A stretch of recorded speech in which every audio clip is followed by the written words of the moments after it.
I work as a store administrator, not for a very long time, but I have already managed to establish good relations with all my colleagues. In our free time, we used to talk, joke, and laugh together.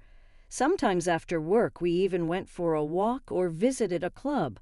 In general, I had no problems with the team. Only my boss got on my nerves from time to time. I don't know why, but she probably didn't like me, so she was always nagging me and asking me to do things that weren't my responsibility.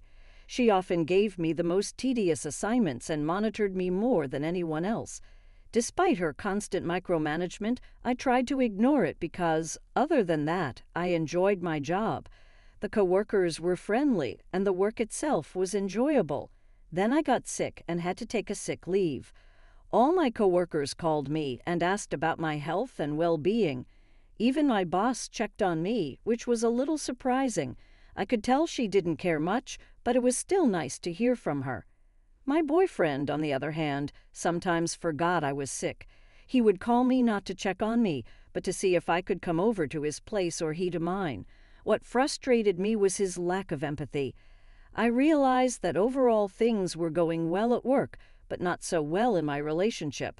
I felt disconnected from him, and his indifference during my illness only made things worse.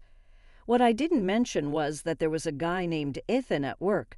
We didn't work closely together, but we saw each other often, and I realized I liked him. True, he was married, so I wasn't going to interfere with his life or break up his family. Nevertheless, that didn't stop us from having good conversations and enjoying our time together. We were always joking around and having fun, but never overstepping our boundaries. I loved that he made me feel significant and valued, unlike my boyfriend, who often took me for granted. One afternoon, lying in bed and bored with work, I thought about how nice it would be to get back to my routine and see everyone again. Just when I was feeling a little better, the phone rang. I answered it. "Hi, how are you?"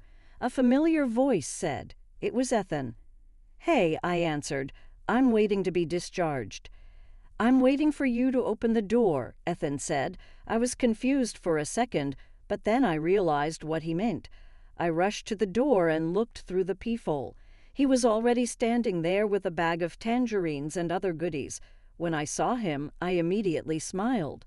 We chatted for a while, and I offered him some tea with the sweets I had brought. We sat in the living room and he told me the latest news from work, who was slacking off, who was in trouble with the boss, and how everyone missed me.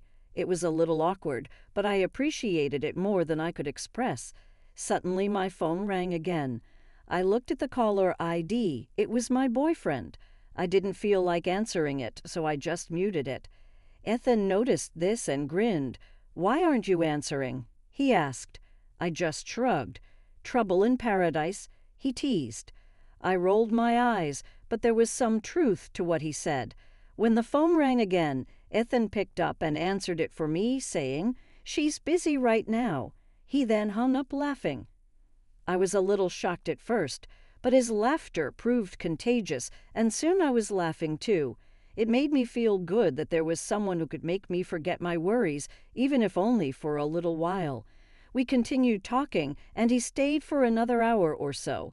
He made me feel that I wasn't alone, that I had someone who genuinely cared about me. Before he left, he promised to visit me again if I didn't go back to work soon. I later called my boyfriend back and told him it was just a prank. He believed me, but I could see he wasn't too happy about it. It was then that I realized how different my interactions with Ethan were from my interactions with my boyfriend. Ethan brought out the best in me, made me laugh, and genuinely cared about how I was doing.